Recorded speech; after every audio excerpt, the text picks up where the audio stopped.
ఉగాది ఉత్సవాల్లో భాగంగా పంచాంగ శ్రవణంలో ముందుగా పంచాంగ శ్రవణం చేసే ముందు ఉగాది తాలూకా వైశిష్ట్యం గురించి తెలుసుకొని పంచాంగ శ్రవణంలో అడుగు పెట్టేటటువంటి చేద్దాం.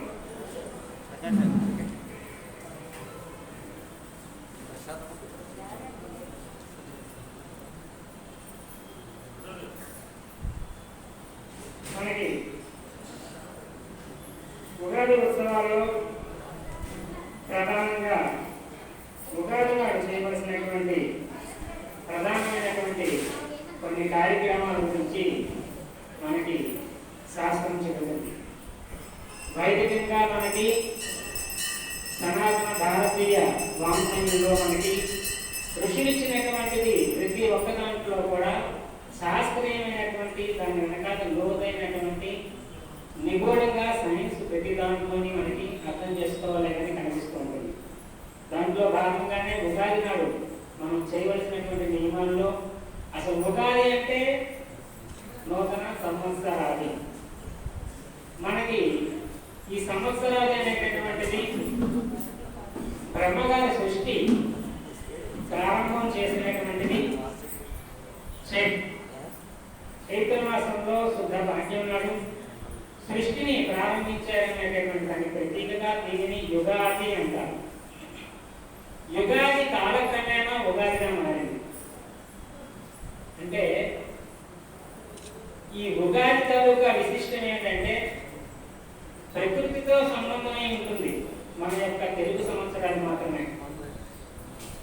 ఉగాది వచ్చినది మనకి వసంత ఋతువు ప్రారంభమైనటువంటిది. మనకన్నా ముందే ప్రకృతి స్పష్టంగా గోచరిస్తూ ఉంటుంది. కోకిల రాగాలతో చెట్లన్నీ చక్కగా చిగుర్చి పచ్చగా ఉండి ప్రారంభిస్తూ ఉంటాయి. ఇటువంటి గొప్పదైనటువంటి మన ఉగాదిని మనం వదిలేసి చాలా మంది ఉగాది సంబరాలు చేసుకున్నప్పటికీ జనవరి 1ని అందరూ కూడా దీనికన్నా ఎక్కువగా చేసుకోవడం చాలా చాలా బాధాకరమైనటువంటి విషయం. జనవరి 1ని కాలంలో ఏ రకమైనటువంటి మార్పు ఉండదు. పైగా అర్ధరాత్రి చేసేటటువంటి 12 గంటలు అనేటటువంటి రాక్షస సమయం అనేటటువంటిది పాశ్చాత్య సంస్కృతి మన మీద ఎంత ప్రభావం చూపిస్తుంది అంటే, నన్ను ఎవరైనా సరే అన్యమతస్థులు వచ్చి వారి దేవాలయంతో వారి మసీదుతో చర్చితో రమ్మని పిలిస్తే వెళ్తానేంటి? లేదు, వాళ్ళు రంజాన్ చేసుకుంటూ ఉంటారు. నాకు వచ్చి రంజాన్ శుభాకాంక్షలు తెలియజేస్తారా? తెలియజేయదు కదా. కారణం, నేను ముస్లిం కాదు కాబట్టి. క్రిస్మస్ నాడు వచ్చి నాకు క్రిస్మస్ శుభాకాంక్షలు ఎవరైనా తెలియజేస్తారా? మనం వాళ్ళకి తెలియజేస్తాం. ముస్లిం సోదరులు, ముస్లిం వాళ్ళని దైవాలు కాదు. మన భారతదేశంలో మనం అందరం కూడా అన్నదమ్ములా వెళ్తున్నాం. వాళ్ళకి మనం రంజాన్ శుభాకాంక్షలు తెలియజేస్తాం. కానీ కానీ వాళ్ళు నాకు తెలియజేయరు. కారణం ఏంటంటే అది నేను జరుపుకునేటటువంటి పండగ కాదు కనుక. కానీ ఈ ఆంగ్ల సంవత్సరాలు అనేటటువంటిది కూడా మనది కాదు, పాశ్చాత్యుడిది. దానిని వల్ల మనం అందరం దానిని వేడుకగా జరుపుకోవడం చాలా బాధాకరమైనటువంటి విషయం. ఇది మన సంవత్సరాలు, మనం అందరం కూడా జరుపుకోవలసినటువంటి పండుగ నూతన సంవత్సరాలు ఈ ఉగాది తప్ప జనవరి 1 కానే కాదు. ఎవరైనా అక్కడ చర్చికి రమ్మంటే వెళ్తాం, ఎందుకు వెళ్ళం? మన దేవాలయానికి వాళ్ళు వచ్చినప్పుడు మనం పిలిస్తే మన పండగ రోజు వచ్చినటువంటి వాళ్ళకి మనం కూడా వాళ్ళ చర్చికి వెళ్ళచ్చు. అలాగా మనకి ఎవరైనా సరే శుభాకాంక్షలు తెలియజేశారు అంటే కనుక అది మనం జరిపించుకోనక్కర్లేదు. అలాగే నూతన సంవత్సరం అనేటటువంటిది కూడా ఎవరు కూడా ఉగాదినే జరుపుకోవాలి కానీ జనవరి 1 ఎవరు జరుపుకోకూడదు అనేటటువంటిది కూడా మనందరం గుర్తించాల్సినటువంటి విషయం. ఈ ఉగాది రోజు ప్రధానంగా మనం చేయవలసినటువంటి కార్యక్రమాలు భారతీయ వైద్య శాస్త్రం ఎంత గొప్పగా చెప్పిందంటే, ప్రతి గృహంలోని ధ్వజారోహణం చేయాలని మొట్టమొదట. ధ్వజారోహణం అనేటటువంటి పేరు మనం ఆలయాల్లో కళ్యాణాలు జరిగేటప్పుడు వింటూ ఉంటాం. ధ్వజారోహణం చేస్తారు కళ్యాణం చేసేటప్పుడు ప్రతి దేవాలయంలో కూడా. అంటే పతాకం ఎగరవేస్తారు. ఇది ఉగాది రోజు ప్రతి ఒక్క గృహంలోని ఈ యొక్క ధ్వజారోహణం చేయాలి. ఇది భారతీయమైనటువంటి సంస్కృతి. మనందరం కూడా దాన్ని ఆచరించడం మానేశాం. ప్రతి ఒక్క గృహంలోని ధ్వజారోహణం చేయాలి. ధ్వజారోహణం అంటే పెద్ద విశేషమేమీ కాదు. చక్కగా మనకు నచ్చినటువంటి ఏదో ఒక జెండాని, కాషాయ రంగు జెండా కావచ్చు, ఆంజనేయ స్వామి ముద్రించినటువంటి విజయానికి మార్పేరుమైనటువంటిది ఆంజనేయ స్వామి తాలూకు పతాకం కావచ్చు, ఏదో ఒక ధ్వజాన్ని మనం ఒక పశుపచ్చటువంటి జెండాని దానిగా భావించి ఒక కర్ర కట్టి ఇంటి మీద ఎక్కడేయాలి. ఖచ్చితంగా ఉగాది రోజుని మొట్టమొదటి చేయవలసినటువంటి పని. ఇందులో చేసుకున్నా లేదు అంటే తెల్లవారుజామున తైలాభ్యంగన స్నానం చేయాలి. నువ్వుల నూనెతోటి తలకి పెట్టి, ఇవాళ అందరూ మర్చిపోయాం కానీ పూర్వం అందరూ కూడా ఇంట్లో ఆచరించేవారు ఏ పండుగ వచ్చినా కూడా. అలా ఉగాది రోజు కూడా ఆది పండుగ అనేటువంటి రోజు కూడా తైలాభ్యంగన స్నానం చేయాలి. తైలాభ్యంగన స్నానం కూడా ఉదయం 8 గంటలకో 9 గంటలకో కాదు, బ్రాహ్మీ ముహూర్తంలో సూర్యోదయానికి పూర్వమే లేచి ఈ విధంగా తల మీద మాడి మీద నువ్వుల నూనెతో పెట్టడం వల్ల చాలా రకాలైనటువంటి దోషాలు పోతాయి. అందులో వచ్చేటటువంటిది కూడా వేసవికాలం కాబట్టి ఈ నువ్వుల నూనె కూడా వేడికి సంకేతం కాబట్టి ఈ నువ్వుల నూనెతో తలకి ఆ విధంగా మర్దన చేయడం ద్వారా మనకి చాలా రకాలైనటువంటి ఆరోగ్యపరమైనటువంటి దానివల్ల ఉపయోగాలు కూడా ఉన్నాయనేటువంటి మన భారతీయ విషయం గుర్తించి ఈ తైలాభ్యంగన స్నానం అనేటటువంటి దాన్ని ఏర్పాటు చేశారు. తైలాభ్యంగన స్నానం చేసి నవవస్త్ర ధారణం అనేటటువంటిది చేయాలి. నవవస్త్ర ధారణం అంటే నూతన వస్త్రం ప్రతి ఒక్కరు కూడా ధరించాలి. ఎవరికి శక్తి మేరకు వారు ఏదో ఒకటి నూతన వస్త్రం అనేటటువంటిది కూడా ఈ పండుగ రోజు మనం ఖచ్చితంగా ధరించాలి. దీంట్లో భాగంగా మనం చేయవలసినటువంటి పని ఏంటంటే, మనం మనకి దగ్గరలో ఉన్నటువంటి ఏదైనా చిన్న చిన్న దేవాలయంలో మనకి దగ్గరలో ఉన్నటువంటి దేవాలయానికి కూడా ఆ స్వామివారికో అమ్మవారికో వస్త్రాలు సమర్పించుకోవడం కూడా ఈ నవవస్త్ర ధారణలో భాగంగా చూస్తూ ఉంటాం. లేదు దేవాలయంలో విశేషంగా చాలా పెద్ద దేవాలయం, అక్కడ దేనికి లోటు లేదు కదా అనుకుంటే మన ఇంట్లో ఉన్నటువంటి ఆ భగవంతుడికే, దేవుడి దగ్గర ఉన్నటువంటి భగవంతుడికే మనతో పాటుగా వస్త్రాలు ఆ స్వామివారికి అమ్మవారికి కూడా కొని ఎవరికైనా లేనటువంటి వారికి బ్రాహ్మణుడికే దానం చేయక్కర్లేదు. ఎప్పుడైనా సరే ఎవరికైనా లేనటువంటి పేదవాళ్ళకి ఎవరికైనా సరే ఏ కులస్తుడికైనా సరే దానం చేయవచ్చు. నూతన వస్త్రధారణ మనం ధరించడం, ఉగాది రోజు ఇంకొకరికి వెళ్తే భగవంతుడికి కట్టడం, లేదు కదా భగవంతుడికి చూపించి ఆ వస్త్రాన్ని ఎవరైనా పేదవాళ్ళకి పంచడం. అలాగే 4వది ఏంటంటే దమనేన బ్రహ్మ పూజ అనేటటువంటిది కూడా ఈరోజు చేస్తూ ఉంటారు. ఈ దమనేన బ్రహ్మ పూజ అంటే ఏంటంటే దమనోత్సవం అని చెప్పి వివాహి నుంచి పాఠ్యం నుంచి పౌర్ణమి వరకు కూడా 15 రోజుల పాటు దమనాలతో పూజ చేస్తూ ఉంటారు. పాఠ్యం నాడు బ్రహ్మగారికి పూజ చేస్తారట, విధి నాడు ఉమా శివుడికి పూజ చేస్తారట, ప్రతి నాడు గౌరీ శంకర్కి చేస్తారట, చవితి నాడు గణపతికి, పంచమి నాడు చవితి నాడు నాగులకి, షష్ఠి నాడు కుమారస్వామికి, సప్తమ నాడు సూర్యుడికి, అష్టమ నాడు మాతృదేవతలకి, నవమ నాడు మహిషాసురమర్దనికి, దశమ రోజు ధర్మరాజుకి, ఏకాదశి నాడు మునులకి, ద్వాదశ నాడు శ్రీ మహావిష్ణువుకి, త్రయోదశి నాడు కామధేనుకి అంటే గోవుకి, చతుర్దశి నాడు మళ్ళీ శంకరుడికి, పౌర్ణమి నాడు శచి ఇంద్రులకి, ఇలా 15 రోజుల పాటు దమనాలు అనేటటువంటిది ఒక రకమైనటువంటి చిన్న చిన్న పువ్వులు అన్నమాట, వృక్షజాతికి చెందినటువంటి ఈ దమనాలతో 15 రోజులు కూడా దమనోత్సవం పేరుతో కూడా చేయడం మనకి ఉగాది తాలూకు నియమాల్లో ఉన్నది. సాధ్యమైనంత వరకు దొరికేటటువంటి ప్రయత్నం చేస్తే దొరుకుతాయి. ఈ దమనాలతో కూడా ఈ విధంగా దమనోత్సవం చేయడం కూడా మన దాంట్లో ఉన్నటువంటిది. తర్వాత ఆపత్శాంతి అని చెప్పేసి అన్ని రకాలైనటువంటి దోషాలు పోవాలని చెప్పేసి ఈ రోజు ఆయుష్ హోమం లాంటి మంచి మంచి ఏదైనా సరే ఇంద్రులకి ఆహారం ఏంటంటే హోమం చేయడం. హోమం చేయడం ద్వారా, యజ్ఞం చేయడం ద్వారా, యాగం చేయడం ద్వారా ఏం సిద్ధిస్తుంది? మేఘాలు కమ్ముకుంటాయి, వర్షం పడుతుంది. వర్షం పడితే మళ్ళీ జీవులన్నింటికి ఆహారం దొరుకుతుంది. ఆహారం దొరికితే మళ్ళీ అవన్నీ కూడా శక్తిని పుంజుకుంటాయి. దానికి ఈరోజు హోమశాంతులు కూడా చేసుకోవడం అనేటువంటి. 6వది నింబ కుసుమ భక్షణం. నింబ కుసుమ భక్షణం అంటే ఇవాళ మనం అందరూ ఆచరించే ఉన్నాము, ఉగాది పచ్చడి చేసుకున్నాము. దాన్ని నింబ కుసుమ భక్షణం అనేటటువంటి 6 రుచులతో మన శాస్త్రంలో ఎప్పుడూ కూడా వీడికి ఆనందమే కలగాలి, ఎప్పుడూ కూడా ఇబ్బందులే కలగాలి అనేటువంటిది ఏ రకంగానూ చెప్పదు.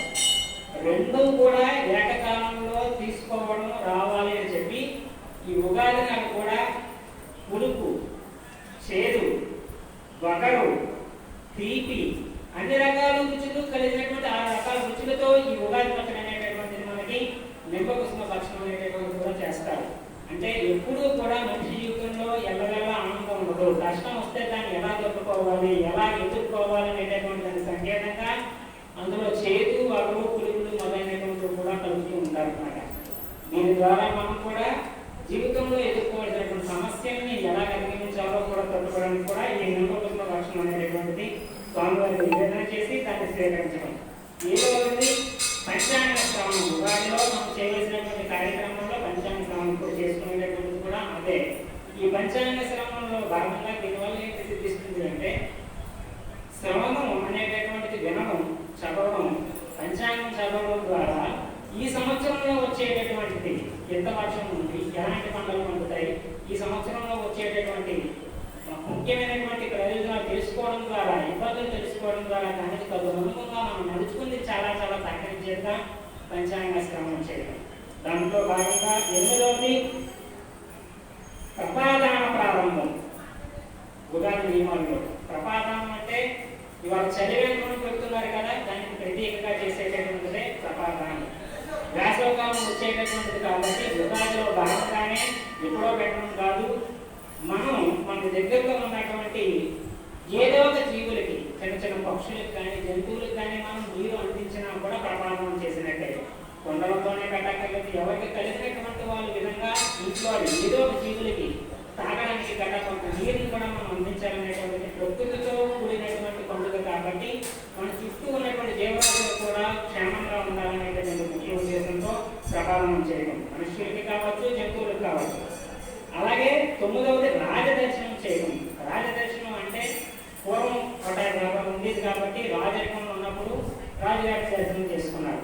ఇవాళ రాజరికం లేదు కాబట్టి రాజుతో సమానమైనటువంటి వాళ్ళు మంత్రులు, మనల్ని పాలించేటటువంటి వాళ్ళు, వాళ్ళ దర్శనం చేసుకోవచ్చు. లేదు వాళ్ళు మినిమంగా నీతిబద్ధంగా లేదు అనుకునేటప్పుడు రాజులకే రాజైనటువంటి భగవంతుని దర్శనం చేసుకోవడం, దీన్ని కూడా రాజదర్శనమే అంటారు. మనం అందరినీ పరిపాలిస్తున్నటువంటి వాడు భగవంతుడు కాకపోతే కాబట్టి రాజదర్శనంలో భగవంతుని కూడా దర్శనం చేసుకోవడం అనేటటువంటిది కూడా ఉంటుంది. 10వది వసంత నవరాత్రుల ప్రారంభం. వసంత నవరాత్రులు అనేటటువంటి ఇవాటి నుంచి అంటే చైత్ర శుద్ధ పాఠ్యం నుంచి 9 రోజులు శ్రీరామనవమి దాకా వసంత నవరాత్రులు ప్రారంభించి ఆఖరి రోజు నవమి నాడు కళ్యాణం చేసి దశమి నాడు సామ్రాజ్య పట్టాభిషేకం చేయడంతో ఈ వసంత నవరాత్రులు అనేటటువంటి పూర్తవుతాయి. తద్వారా రామరాజ్యం సిద్ధించాలనేటటువంటి కోరికతో రాముల వారి కళ్యాణం ఒక్కటే చేస్తే ఎప్పుడూ కూడా పరిపూర్ణం కాదు. కళ్యాణం చేసిన తర్వాత అన్ని దేవాలయంలో కళ్యాణం చేస్తున్నారు, చాలా సంతోషించదగ్గ విషయం. కానీ దాంతో పాటు దశమి నాడు పట్టాభిషేకం కూడా చేస్తేనే పరిపూర్ణత ఉంటుంది. కాబట్టి ఎక్కడెక్కడ దేవాలయం ఉంది అన్ని చోట్ల కూడా ఎవరి శక్తి కొద్ది వాళ్ళు పట్టాభిషేకం కార్యక్రమాలు చేయించేటట్టు చేయండి. నా మటుకు నేను ప్రతి సంవత్సరం ఎక్కడో దగ్గర చేసుకుంటాను, గొప్ప కోసం కాదు, ఎక్కడో దగ్గర చేయించినటువంటి పట్టాభిషేకాలు కూడా చేయించడం ద్వారా మనకి కూడా ఉత్తమమైనటువంటి ఫలితాలు సిద్ధించడం కోసం, పరిపాలన అంతా బాగుపడడం కోసం, మళ్ళీ రామరాజ్యం సిద్ధించడం కోసం పట్టాభిషేకం చేయడంతో ఈ వసంత నవరాత్రులు అనేటటువంటి కూడా పూర్తవుతాయి. ఈ విధంగా 10 రకాలైనటువంటి కార్యక్రమాలు ఉగాది గురించి చేయాలనేటువంటి మనకి శాస్త్రం గోచరిస్తుంది. లేకపోతే పంచాంగ శ్రవణంలో భాగంగా మొట్టమొదటి మనం తెలుసుకోవాల్సినటువంటి ఏంటంటే ఉగాది ఏ వారం అయితే వస్తుందో అదే వారం మనకి రాజు అవుతాడు. ఉదాహరణకి ఇవాళ మంగళవారం, మంగళవారానికి అధిపతి కుజుడు, బొమ్మడు అంటారు. బొమ్మవారం సంస్కృతంలోని బొమ్మడు అంటే కుజుడు అన్నమాట. మంగళవారానికి అధిపతి అయినటువంటి వాడు కుజుడు ఎలా అధిపతి అయ్యాడు మన శాస్త్రంలో ఎలా పెడితే అలా పెట్టేయాలి ఋషులు. ఇవాళ ఏ వారం అంటే ఏ ఇంగ్లీష్ వాడి దగ్గరకు వెళ్ళండి, బ్రిటిష్ వాడి దగ్గరికి వెళ్ళి అడగండి, today is what is the day, Tuesday అంట. కెన్ యూ ప్రూవ్ ఇట్, నిరూపించగలమని అడగండి. No, how can this prove it, we can't prove it అంటే ఎలా నిరూపిస్తాం? మంగళవారం అంటే మంగళవారం అంతే, దాన్ని ఎలా నిరూపిస్తాం? నిరూపించలేదు. కానీ భారతీయ సంస్కృతిలో ఇవాళ ఏ వారం అంటే మంగళవారం. ఎవరైనా నిరూపించగలరా? ఒక్క భారతీయులు మాత్రమే నిరూపించగలరు. మంగళవారం అంటే గౌరవాసనం. ఎలా నిరూపిస్తావు? సముద్రం కొట్టుకెళ్ళి చేసుకో. సూర్యోదయం జరిగే సమయానికి ఇవాళ కుజహోరం ఉంటుంది కాబట్టి మంగళవారం. రేపు బుధవారం సూర్యోదయం సమయానికి కావాలంటే సముద్రం కొట్టుకెళ్ళి చూడండి, బుధవారం నడుస్తూ ఉంటుంది, ఎదుట గురువారం నడుస్తూ ఉంటుంది కాబట్టి గురువారం. మనకి ఋషులు ఇంత చక్కగా అంత శాస్త్రీయంగా మనకు అన్ని అందించారన్నమాట. కాబట్టి ఈ విధంగా మనకి ఇవాళ కుజవారం కాబట్టి కుజుడికి ప్రీతికరమైనటువంటి వారం అయినటువంటి మంగళవారం నాడు ఉగాది పడింది కాబట్టి ఈ సంవత్సరానికి రాజు అనేటటువంటి వాడు కుజుడు. కుజుడిని సహజ సేనాధిపతి అంటారండి. సేనాధిపతి అంటే సేనాధిపతి ఉండేటటువంటి లక్షణం ఏంటంటే ఎవరిని సేనాధిపతిగా పెట్టుకుంటారంటే రాజుగారు బాగా బలిష్టంగా దృఢంగా ఉన్నటువంటి వాడు, అన్ని యుద్ధ కళల్లో ఆరితేరినటువంటి వాడిని పెట్టుకుంటారు. అంటే ఖండకావం ఎక్కువ ఉన్నటువంటి వాడిని సేనాధిపతిగా పెట్టుకుంటారు. తెలివైనటువంటి వాడిని సేనాధిపతిగా పెట్టుకుంటే వాడు ఏ రకమైనటువంటి యుద్ధాన్ని చేయలేడు. తెలివైనటువంటి వాడిని మంత్రిగా పెట్టుకుంటారు, కానీ ఖండకావం బలిష్టంగా ఉన్నటువంటి వాడిని సేనాధిపతిగా పెట్టుకుంటారు. కుజుడిని సేనాధిపతితో పోలుస్తారు. అలాంటి సేనాధిపతికి ఈ సంవత్సరం రాజ్యాధికారం వచ్చింది మంగళవారం పట్టణం వల్ల. సేనాధిపతి రాజ్యాధికారం ఇస్తే ఏం జరుగుతుందండి? తెలివి ఉండదు. సేనాధిపతి ఉండేటటువంటి లక్షణం కండకావరం, ఒంట్లో కొవ్వు ఎక్కువగా ఉంటుంది, బలిష్టంగా ఉంటారు, అహంకారం ఎక్కువగా ఉంటుంది, దురుకుతనంగా ప్రవర్తిస్తూ ఉంటారు.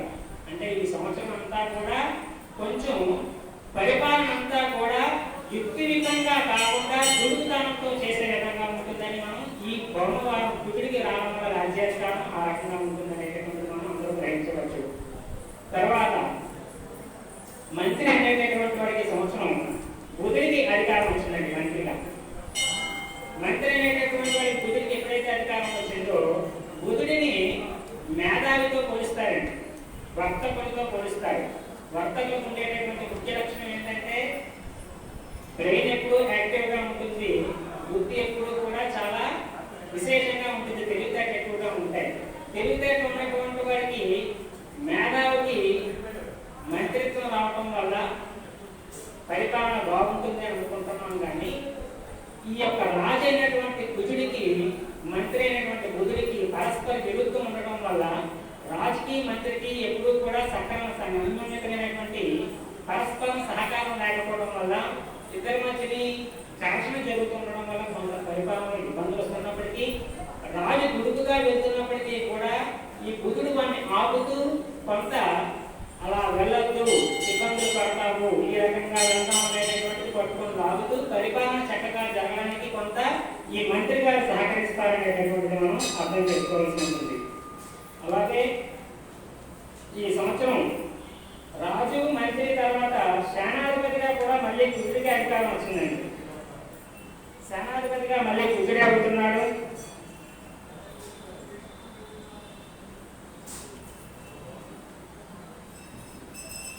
రాజు, సేనాధిపతి, అర్ధాధిపతి, మేఘాధిపతి 4 ఆధిపత్యాలు వచ్చి ఈ సంవత్సరం కుజుడికి. బుధుడికి మంత్రిగా ఆధిపత్యం వచ్చింది. దానితో పాటు శస్యాధిపత్యం కూడా బుధుడికి వచ్చింది. 2 ఆధిపత్యాలు బుధుడికి వచ్చాయి. నేరసాధిపతిగా శుక్రుడు ఉన్నాడు, ధాన్యాధిపతిగా గురుడు ఉన్నాడు, రసాధిపతిగా రవి ఉన్నాడు. ఈ రకంగా 9 నవనాయకుల్లో 5 నవనాయకులు ఫలితాలు పాపులకు వచ్చాయి. 4 మాత్రమే శుక్రుడికి ఆధిపత్యం వచ్చింది. కాబట్టి ఎక్కువ ఆధిపత్యాలు శుభగ్రహాలకు వస్తే సంవత్సరం ఫలితం అంతా చాలా అనుకూలంగా ఉంటుందని, ఎక్కువ ఆధిపత్యాలు పాపులకు వస్తే సంవత్సరం అంతా కూడా కొంచెం ప్రతికూలంగా ఉంటుందనేటటువంటి గ్రహించాలి. సంవత్సరం మొత్తం మీద 9 ఆధిపత్యాల్లో పాపులకు 5 వచ్చి శుక్రుడికి 4 వచ్చి 1 శాతం తగ్గింది. రెండవది, వీళ్ళకి మళ్ళీ ఉపనాయకులు ఉంటారు. ఒక్కొక్క గ్రహానికి మొత్తం అందరి కలిపితే 30 మంది అవుతారు. నవనాయకులు వాళ్ళు ఉపనాయకులు కలిపితే ఈ 30 మందిలో 17 ఆధిపత్యాలు పాపులకి, 13 ఆధిపత్యాలు మాత్రమే శుక్రుడికి వచ్చాయి. కాబట్టి ఈ సంవత్సరం అంతా కూడా కొంత మిశ్రమ ఫలితాలు ఉంటాయనేటటువంటి గ్రహించాల్సి ఉంటుంది. జై శ్రీరామ్. అందరూ చెప్పండి జై శ్రీరామ్. భారత్ మాతాకి. అలాగా నవనాయకుడు కనుక మనం పరిశీలించినట్లయితే నేరసాధిపతిగా ఎప్పుడైతే శుక్రుడు ఉన్నాడో ఈ సంవత్సరం కొంత పాడి పంటలు అనేటటువంటివి అనుకూలంగా ఉండేటటువంటి అవకాశం ఉంటుంది. ధాన్యాధిపతిగా గురుడికి ఆధిపత్యం రావడం వల్ల ధాన్యం ఉండేటటువంటిది పాడి పంటలన్నింటినీ కూడా అధిపతిగా ఈ సంవత్సరం గురుడే వచ్చాడు. కాబట్టి గురుడు సమస్త దేవతలకి ఆయనే గురువు. కాబట్టి ఈ సంవత్సరం గురువుకి ఎప్పుడైతే ధాన్యాధిపతి వచ్చిందో వర్షాలు సకాలంలో కురియకపోయినా గురుబలం వల్ల పంటలకైతే లోటు కావలసినటువంటి వర్షాన్ని ఈయన తమ బలంతో రప్పించుకొని పాడికి మాత్రం పంటలకి ఇబ్బంది లేకుండా గురువుకి ధాన్యాధిపత్యం వచ్చడం వల్ల సిద్ధిస్తుంది అనేటటువంటి మనకు అర్థమవుతుంది. అలాగే రసాధిపతిగా రవికి ఆధిపత్యం రావడం వల్ల బంగారం, వెండి మొదలైనటువంటి లోహాలు, ఖనిజాలు ఎప్పుడు కూడా అధికమైనటువంటి ధరలు పెరగడానికి అవకాశం ఉంటుంది అనేటటువంటి మనం గ్రహించాల్సి ఉంటుంది. అలాగే సస్యాధిపతిగా కూడా బుద్ధికి ఆధిపత్యం రావడం వల్ల మేఘాలతో కూడుకున్నటువంటి ఎక్కువ ఆడంబరంగా ఎక్కువ ఉరుములు మొదలైనటువంటి వచ్చి వర్షం మాత్రం తక్కువగా కురుస్తుంది అనేటటువంటిది కూడా దాన్ని బట్టి మనకు అర్థమవుతుంది. ఈ విధంగా నవనాయకులు ఫలితం అనేటటువంటిది ఈ ప్లవనామ సంవత్సరంలో గోచరిస్తున్నాయి. ఇకపోతే ఈ ప్లవనామ సంవత్సరం అనేటటువంటిది మనకి 60 సంవత్సరాలు ఉంటాయండి. 60 సంవత్సరాల్లో ప్లవనామ సంవత్సరం అనేటటువంటిది 35వ సంవత్సరం. 35వ సంవత్సరం అంటే అసలు ఈ 60 సంవత్సరాలు ఏంటి, ఈ సంవత్సరాలు ఎలా వచ్చాయి అనుకున్నటువంటి మనం కనుక కొంచెం గ్రహించుకోవాల్సి వస్తే, పూర్వం ఒకనొక సమయంలో నారద మహాముని అందరికీ తెలుసు కదా. ఈ నారద మహాముని ఒకనొక సమయంలో తాను చాలా విష్ణు భక్తులని, చాలా సన్యాసిని, యోగినని, నా అంత నిరాడంబరంగా ఉన్నటువంటి వాడు, నా అంత భక్తి తత్పరుడు మరొకరు లేదనేటువంటి అహంకారం ఆయనలో ప్రబలమైంది. ఎప్పుడైతే ఆయనకు ఆ రకమైనటువంటి అహంకారం వచ్చిందో భగవంతుడు ఎప్పుడు కూడా అలా ఉన్నప్పుడు వాళ్ళని ఆ మెట్టు పెంచకపోతే స్థాయి పెరిగిపోతుందని చెప్పేసి భగవంతుడు ఎప్పటికప్పుడు వాళ్ళని ఆ అహంకారం తగ్గించే ప్రయత్నం చేస్తుంటాడు. దీంట్లో భాగంగానే శ్రీ మహావిష్ణువు తన భక్తుడైనటువంటి నారదుని అహంకారం ఎలాగైనా పెంచాలని చెప్పేసి, నేను ఏ రకమైనటువంటి సాంసారికమైనటువంటి జీవితంలో లేను, సన్యాసిగా ఉంటున్నాను, యోగిగా ఉంటున్నాను, నా అంత భక్తులు లేదని చెప్పేసి కలిగినటువంటి నారదుడికి చెరువులో మునిగి స్నానం చేసేటటువంటి సమయంలో ఆయన మునిగి లేచేటప్పటికి ఆయన రూపం కాస్త మారిపోయిందట. నారదుగా ఉన్నటువంటి ఈ ముని కాస్త స్త్రీగా రూపం మారిపోయిందట. పైపెచ్చు ఆయన పైకి లేచేసరికి ఆయన పూర్వం నారదున్న సంగతి, పురుషున్న సంగతి ఏమీ గుర్తు లేకుండా కూడా విష్ణు అమ్ముకుందట. ఈ రకంగా ఆయన లేవగానే స్నానం చేసి పూర్వం అమలు రోజు చేస్తున్నట్టుగా ఆయన భావన చేసి ఇంటికి వెళ్ళిపోయాడు. కొంతకాలానికి ఆవిడకి ఒక ఋషితో పెళ్లి అవ్వడం జరిగింది. ఆ తర్వాత కొన్నాటికి ఒకరి తర్వాత ఒకరు మెల్లమెల్లగా వారికి సంతానం 60 మంది కుమారులు కలిగారట. ఈ 60 మంది కుమారులు కలిగిన తర్వాత సాంసారికమైనటువంటి జీవితంలో గడుస్తూ ఉండగా కొంతకాలానికి ఏదో అందరూ కలిసి భర్తతో కలిసి కుమారులందరూ బయటికి వెళ్తే అనుకోకుండా అకాల వర్షాలు వరదలు రావడంతో మొత్తం 60 మంది భర్త కూడా కొట్టుకుపోయి మరణించడం జరుగుతుంది.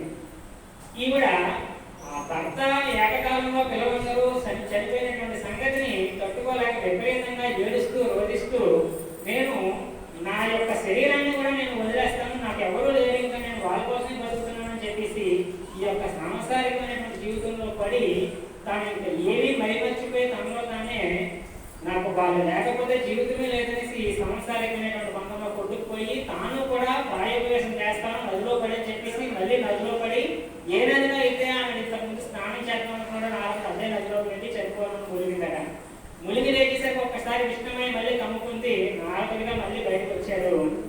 మీ అహంకారం అంతా తగ్గిందా? ఇప్పటిదాకా నా అంత వాడు లేడు, నేను సన్యాసిని, సాంసారికమైనటువంటి జీవనం నాకు లేదు అనేసి కొట్టుమిట్టాడుకున్నావు. నీ అహంకారం అంతా తగ్గింది. సంసారంలో జీవితంలో దిగిన తర్వాత నువ్వైనా ఒకటే, మనుష్యుడైనా ఒకటే, గుర్తించుకున్నారా అని చెప్పేసి తన యొక్క అహంకారాన్ని తీసివేసి ఆత్మ జరిగిందట. జరిగింది ఇది లోక కళ్యాణాత్మే జరిగింది. మీకు పుట్టినటువంటి 60 సంతానాన్ని కూడా 60 సంవత్సరాలుగా ఒక్కొక్కసారి సంవత్సరాన్ని ఒక్కొక్కరికి పేర్లు పెట్టి వాళ్ళందరికీ కూడా సంవత్సరాలు అవే వస్తున్నట్టుగా నీకు వర్ణిస్తున్నానని చెప్పేసి ఆ రోజు నారద మహాముని పిల్లలు ఎవరైతే ఉన్నారో వాళ్ళని ప్రభవాది సంవత్సరాలుగా 60 మందికి పేర్లు అనమాట.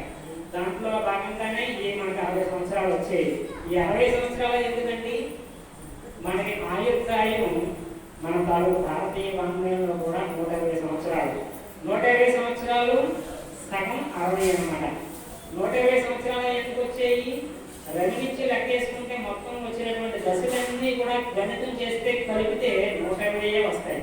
రవికి 6 సంవత్సరాలు, చంద్రుడికి 10 సంవత్సరాలు, కుజుడికి 7, రాహు 18, గురుడికి 16, శనికి 19, బుధుడికి 17, కేతువుకి 7, మొత్తం కలిపితే 120 సంవత్సరాలు. 120లో సగం 60 మంచి తాలూకా ఆయుర్దాయం 120 సంవత్సరాలు. మనం ఇవాళ మన తాలూకు పరిస్థితి ఎలాగైపోయిందంటే ఎప్పుడైతే 60 వచ్చిందో తాటికి కాలు జాపుకునే వయసు వచ్చిందనేటటువంటిది మనం ఆలోచిస్తూ ఉంటాం. భారతీయులు మాత్రమే ఇలా ఆలోచిస్తారు. నేను ఎంఎస్సీ సైకాలజీ చదువుతున్నప్పుడు 95 సంవత్సరాల వృద్ధుడు ఆయన 88వ సంవత్సరంలో సైకాలజీలో పిహెచ్డి చేసి మా క్లాస్ చెప్పడానికి వచ్చాడు లండన్లో, యూకే నుంచి. 88వ సంవత్సరంలో పిహెచ్డి చేశారు. 88 సంవత్సరాల వృద్ధుడు ఆయన మాకు 2వ ఫ్లోర్లో ఉంటే 2వ ఫ్లోర్లో చెల్లి పట్టుకుని కూడా ఎక్కడానికి వస్తుకోలేదు. ఆయన యాంకమైన అన్నాడు. 95వ సంవత్సరంలో మాకు వచ్చాడు క్లాస్ చెప్పడానికి. వాళ్ళకి ఆ వార్ధక్యం అనేటువంటి వృద్ధాప్యం అనేటువంటి వాళ్ళ మనసులో రాదు, అంత చక్కగా ఆరోగ్యంగా ఉంటారు. మనం కూడా అలాగే ఉండేవాడు ఒకప్పుడు మెకాలయ విద్యా విధానం రాకముందు. కాబట్టి ఈ మెకాలయ విద్యా విధానం వల్ల మనకి 60 వచ్చేసింది అంటే కానీ తాటి కాలు జబ్బుని వేసి ఉంటాం. కానీ ఎప్పుడైతే 60 సంవత్సరాలు నిండిందో మనం పుట్టేటువంటి సంవత్సరం మళ్ళీ తిరిగి వచ్చిందో మనకి కాశం నాటు పడిందని అర్థం. సాంసారికమైనటువంటి జీవితం నుంచి పక్కకు తప్పుకోవాలని దాని అర్థం అన్నమాట. పక్కకు తప్పుకొని ఏం చేయాలి? ఆశ్రమం మారాలి. బ్రహ్మచర్యాశ్రమం ద్వారా గృహస్థాశ్రమంలోకి వచ్చాము. 8 సంవత్సరాల్లో పెళ్లి చేసుకుని సాంసారికమైనటువంటి జీవితంతో భార్యతో గృహస్థాశ్రమంలోకి వచ్చాము. తర్వాత 60వ సంవత్సరం రాగానే పిల్లలకి పెళ్లిళ్ళు కాక కార్యక్రమాలు చేసిన తర్వాత వాళ్ళ పెళ్లిళ్ళు మాత్రమే, వాళ్ళ మనవల పెళ్లిళ్ళలో వాళ్ళ మనవల బాధ్యతలు మనకు అస్సలు లేదు. ఆ ఏడవడం మానేసి భగవంతుడి గురించి ఏడవడానికి వానప్రస్థ ఆశ్రమంలో వెళ్ళిపోవాలి. దానికి కాశం నాటి పడిందని 60వ సంవత్సరం. మనం ఏ సంవత్సరంలో పుట్టామో ఆ సంవత్సరం వచ్చింది అంటే మనం ఆశ్రమం మారాలి. అంటే అడవుల్లోకి వెళ్ళిపోక్కర్లేదు, ఇదే ఇంట్లో ఉంటూ మనం అలాగే ఉంటూ ఎవరికి ఏం జరిగినా కూడా చూస్తూ ఊరుకోవాలి. పిల్లలకి సంతానం కలగలేదు, వాడు చూసుకుంటాడు. వాడి కర్మ బట్టి కలిగితే కలుగుతారు, లేకపోతే నాకు సంబంధం లేదు. వాడికి కలిగాడు, వాడు మంచివాడు కాదు, వాడికి చదువు లేదు, మా మనవాడు చదువు లేదని చెప్పేసి ఏడుస్తూ కూర్చోకూడదు. నువ్వు పట్టుకోవాల్సింది వేరేగా ఉంది. నువ్వు పట్టుకోవాల్సింది బ్రహ్మంతుని తప్పితే నీకు ఇది బాధ్యతలు నీ వైపోయి తండ్రి చూసుకుంటాడు, తల్లి చూసుకుంటాడు, నీకు అనవసరం. ఇలాగ మొత్తం చంపేసుకోవాలన్నమాట. మనం ఇక్కడ దేని మీద వ్యామోహం పెంచుకోకుండా వానప్రస్థంలోకి వెళ్ళి తద్వారా సన్యాసం పుచ్చుకోవచ్చు. బ్రహ్మచర్య గృహస్థాశ్రమంలో ఉండగానే కూడా సన్యాసం పుచ్చుకోవచ్చు. అంటే దేని మీద కోరిక లేకుండా ఉండడమే. ఆ రకంగా మనం సన్యాసాశ్రమం కూడా ఇక్కడే ఉండి స్వీకరించాలన్నమాట. ఇలాగా మనం ఆశ్రమం మారడం కోసం చెప్పేసి 60 సంవత్సరాలు అనేటటువంటి మనకు రావడం జరిగింది. అలాగే ఉగాది పంచాంగ స్థానంలో మనకి నవనాయకుల గురించి క్లుప్తంగా చెప్పుకునేటటువంటి ప్రయత్నం చేస్తాం. ఇక మనకి వర్షపాతాన్ని కనుక చూసుకుంటే ఉగాది పంచాంగ శ్రవణంలో మనకి పశుపాలకుడుగాను దొడ్డ నుంచి విడిపించేటటువంటి వాడికి ఈ సంవత్సరం యముడికి ఆధిపత్యం వచ్చిందండి. ఎప్పుడైతే యముడికి రకమైనటువంటి ఆధిపత్యం వచ్చిందో అల్పదృష్టిగా ఉంటూ కొంత పశువులకి పాలు తక్కువగా ఇవ్వడంలోని పశువులు కొంచెం అనారోగ్యం పాలు అవ్వడానికి అవకాశం ఉంటుంది. కానీ ఈ దొడ్డి పెట్టిన దాని నుంచి విడిపించేటటువంటి వారికి మళ్ళీ గోపబాలుడికి ఆధిపత్యం వచ్చింది కాబట్టి మొత్తం మీద ఇతను ఎంత యముడు మాట వీటిని పట్టుకుని పీడిస్తామన్నా వాటి నుంచి విడిపించేటటువంటి వారికి మాత్రం గోపబాలుడికి ఆధిపత్యం రావడం వల్ల మెల్లిమెల్లిగా కొంచెం ఇబ్బంది అయినప్పటికీ కూడా పాడి అంతా కూడా సక్రమంగా ఉంటుంది అనేటటువంటిది. మెల్లగా పశువులు కూడా కొంత అనారోగ్యం పొందిన వెంటనే మళ్ళీ తొందరగా ఆరోగ్యం కూడా తీర్చుకునేటటువంటి అవకాశం ఉంటుంది అనేటువంటి గ్రహించాల్సి ఉంటుంది. ఈ సంవత్సరం 2 కుంచాల వర్షమే కురుస్తుందట. 2 కుంచాల వర్షంలో 10 భాగాలు సముద్రాల మీద, 7 భాగాలు పర్వతాల మీద, 2 భాగాలు మాత్రమే భూమి మీద కురుస్తుంది. అంటే వర్షాలు మాత్రం తక్కువే కానీ పంటకు సంబంధించినటువంటి విధంగా పడతాయి. కారణం ధాన్యాధిపతి గురుడుగా రావడం వల్ల. ఆ విధంగా ఈ సంవత్సరం గోపహస్తం చేసే పంటలన్నీ కూడా సామరస్యంగా ఉంటాయనేటటువంటిది. 16 దేశాల పంటకి 7 దేశాల పంట అనేటటువంటిది మాత్రం మనకు లభిస్తుంది అనేటటువంటిది. తొలకరి పంటలు ఏవైతే ఉంటాయో అవి బాగా పండుతాయి. మాగాడి భూములు, వెట్టు భూములు మొదలైనటువంటి అన్ని కూడా సంవత్సరం బాగా పండేటటువంటి అవకాశం ఉంటుంది. తెల్లటి భూములు, ఎర్రటి భూములు కూడా బాగా పండుతాయి అనేటటువంటిది సంవత్సరం మనకు అర్థమవుతుంది. ఈ సంవత్సరం ఇకపోతే మూడాల విషయానికి వస్తే గత సంవత్సరంలో మనకి చాలా వరకు కూడా మూడాలు అనేటటువంటి మనం చూసాము. ఇప్పుడు కూడా మనం మూడంలోనేమో ఏప్రిల్ 30 దాకా. ఏప్రిల్ 30 దాకా మనకి శుక్రమౌఢ్యం అనేటటువంటిది విడిచిపోతుంది. తిరిగి మళ్ళీ శుక్రమౌఢ్యమి 2021లో లేదు, 2022 జనవరి 3 నుంచి జనవరి 15 దాకా 12 రోజులు మాత్రమే ఈ సంవత్సరం శుక్రమౌఢం వస్తుంది ప్రామాణ సంవత్సరంలో. అలాగే గురుమూఢం అనేటటువంటిది 2022 ఫిబ్రవరి 20 నుంచి మార్చి 23 దాకా. అంటే నెల మీద 3 రోజులు, 33 రోజులు మాత్రం గురుమూఢం ఉంటుంది. ఈ సంవత్సరం పుష్కరాల విషయానికి వస్తే సింధు నదికి పుష్కరాలు అనేటటువంటి వస్తాయండి. గురుడు ఈ సంవత్సరం పూర్తిగా నవంబర్ 20 తోటి కుంభరాశిలో వెళ్ళిపోవడం జరుగుతుంది. దానిని పూర్తిగా ఎప్పుడైతే వెళ్ళిపోతాడో అతిచారం వెళ్ళినటువంటి దాన్ని లెక్కలోకి తీసుకోకుండా పూర్తిగా వెళ్ళినటువంటి దాన్ని లెక్క తీసుకుంటే నవంబర్ 20వ తారీఖుకి సింధు నది పుష్కరాలు వస్తాయనేటటువంటిది మనకి గోచరిస్తుంది. అలాగే ఈ సంవత్సరం గ్రహణాల విషయానికి వచ్చేసరికి భగవంతుడు అనుగ్రహమో ఏమిటో కానీ సంవత్సరం ప్లవనామ సంవత్సరంలో ఒక్క గ్రహణం కూడా లేదు. సూర్యగ్రహణం కానీ చంద్రగ్రహణాలు కానీ భారతదేశంలో కనిపించేటటువంటి ఏ గ్రహణాలు లేవు. కాబట్టి ఈ సంవత్సరం గ్రహణాల బాధ అయితే మనకెవరికి లేదు. అలాగా ఈ సంవత్సరం వర్షలగ్నం జగలగ్నంలో కూడా జగలగ్నం అనేటటువంటి కుంభలగ్నం అయింది, వర్షలగ్నం అనేటటువంటి వృషభలగ్నం అయింది. దీని తాలూకు ఫలితం కూడా ఎన్ని ఇబ్బందులు ఉన్నప్పటికీ కూడా మొత్తం మీద ఈ సంవత్సరం ఫలితం అనేటటువంటిది గత సంవత్సరంతో పోల్చుకుంటే చాలా మెరుగ్గా ఉంటుంది అనేటటువంటి గోచరిస్తుంది. గత సంవత్సరం తాలూకు నామార్థాన్ని కూడా మనం పరిశీలించినట్లయితే శార్వరి అంటే చీకటి, నిషి, రాత్రి అని అర్థం అన్నమాట. ఈ రాత్రి ప్లవనామ సంవత్సరం అనేటటువంటిది అంటే దీని అర్థం ఈ సంవత్సరం తాలూకు అర్థాన్ని కూడా మనం పరిశీలించినట్లయితే తొలగించినది, నావ, పడవ, నీటిపై ప్రయాణం చేయటం అనేటటువంటి అర్థం వస్తుంది ప్లవనామ సంవత్సరం అంటే. అంటే ఏదైతే మనం చీకట్లో అంధకారంలో గత సంవత్సరంలో ఇబ్బందులు అయితే పడ్డామో వాటన్నిటి నుంచి కూడా ఒక చక్కనైనటువంటి పడవ వచ్చి మనం ఏ రకంగా అయితే ఒత్తిడి చేస్తుందో ఆ రకంగా ఈ సంవత్సరం ప్లవనామ సంవత్సరం అనేటటువంటిది మన యొక్క ఆరోగ్యాల నుంచి, ఈటి బాధ నుంచి ఒత్తిడి చేర్చేటటువంటి నామ సంవత్సరమే సంవత్సరం ప్లవనామ సంవత్సరంగా మనం అందరూ చక్కగా భావించవచ్చు.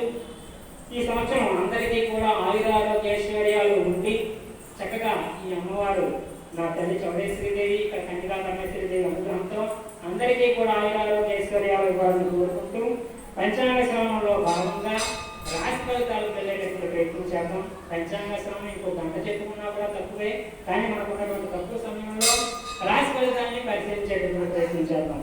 ఎందుకంటే రాశి ఫలితాలు ప్రతి ఒక్కరు కూడా ఆసక్తిగా వచ్చినటువంటి కారణం కూడా రాశి ఫలితాలకే నాకు తెలుసు. ఎందుకంటే రైతులు ఎక్కువ మంది లేరు కాబట్టి రైతులు ఉంటేనే పంటల గురించి ఎక్కువ కావాలి. రాశి ఫలితాలలో రాసుకునేటప్పుడు అందరూ కూడా పెన్ను పేపర్ పట్టుకుంటే ఏ రాశుల వాళ్ళు ఏ సంవత్సరం చేసుకోవాలి దానికి ఒక పరిహారాలు గట్రా క్లుప్తంగా చెప్పేటటువంటి ప్రయత్నం చేస్తాను. కాబట్టి రాశి ఫలితాలలో ముఖ్యంగా ముందుగా మేషరాశి. ఈ రాశులు కూడా ఏంటంటే మనకి ఎంత చక్కగా వెళ్ళడం జరుగుతుంది అంటే, ఒక రాశిని మనకి మొత్తం ఒక చక్రాన్ని మొత్తంగా తీసుకుంటే కనుక ఆ చక్రంలో 360 మొత్తం తాలూకు సంఖ్య 360. అందరికీ తెలుసు సైన్స్